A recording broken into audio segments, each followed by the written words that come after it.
Hello, ನಾನು ನಿಮ್ಮ Chandramouli Kanvi. IPL season 18 play off ಕ್ವಾಲಿಫಿಕೇಷನ್ಗೆ ಬಿಸಿ ಏರ್ತಾ ಇದೆ.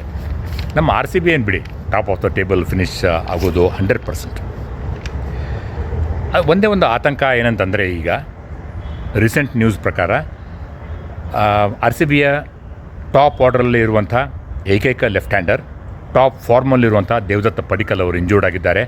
ಖುಷಿ ಏನಂತಂದರೆ, ಅವ್ರನ್ನ ರಿಪ್ಲೇಸ್ ಮಾಡುವಂಥವರು ಕರ್ನಾಟಕದ ಕ್ಯಾಪ್ಟನ್, RCBಯ ಮಾಜಿ ಪ್ಲೇಯರ್, 2011ನಲ್ಲಿ ಆಡಿದ್ರು ಮೊದಲ ಬಾರಿಗೆ RCB ಪರವಾಗಿ, ಮಯಾಂಕ್ ಅಗರ್ವಾಲ್ ಅವರು ಅವ್ರನ್ನ ರಿಪ್ಲೇಸ್ ಮಾಡಲಿದ್ದಾರೆ.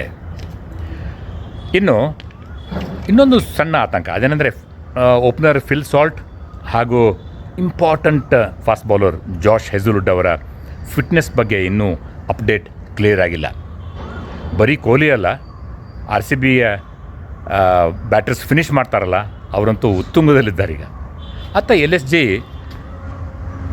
ಟಾಪ್ 3 ಫಾರಿನ್ ಬ್ಯಾಟರ್ಸ್ ಬಿಸಿ ಆಗಿದ್ದಂಥವ್ರು ಯಾರಂತಂದರೆ ಎಡನ್ ಮಾರ್ಕ್ರಾಮ್, ಮಿಚ್ ಮಾರ್ಷ್ ಹಾಗೂ ನಿಕೋಲಸ್ ಪೂರನ್ ಅವರು ಈಗ ಸ್ವಲ್ಪ ತಣ್ಣಗಾಗಿದ್ದಾರೆ.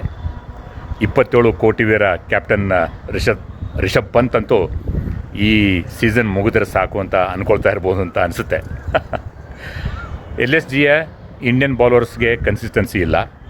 ಒಂದೇ ಇಂಟ್ರೆಸ್ಟ್ ಏನಂತಂದರೆ, ಈ ಸೀಸನ್ನಲ್ಲಿ ಡೆಬ್ಯೂ ಮಾಡಿದಂಥ LSG ಪರವಾಗಿ mystery spinner Digvesh Rathi RCB ಮೇಲೆ ಏನು ಕಮಾಲ್ ಮಾಡ್ತಾರೆ ನಾಳೆ ಅನ್ನೋದನ್ನು ಕಾದು ನೋಡಬೇಕು.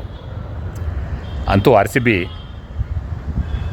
ಈ ಮ್ಯಾಚ್ ಗೆದ್ದ ಮೇಲೆ ಇನ್ನು ಉಳಿದಂಥ ಮನೆಯ ಅಂಗಳದಲ್ಲಿ ಲೋಲಿ ರ್ಯಾಂಕ್ಡ್ ಹಾಗೂ ಔಟ್ ಆಫ್ ಕಂಟೆನ್ಷನ್ ಆಗಿರುವಂಥ SRH ಹಾಗೂ KKR ಮೇಲೆ ಗೆದ್ದರೆ ಸಾಕು, 22 ಪಾಯಿಂಟ್ಗಳೊಂದಿಗೆ ರೆಕಾರ್ಡನ್ನು ಈಕ್ವಲ್ ಮಾಡುತ್ತಾರೆ ಅಲ್ವೇ? ಏನಂತೀರಾ?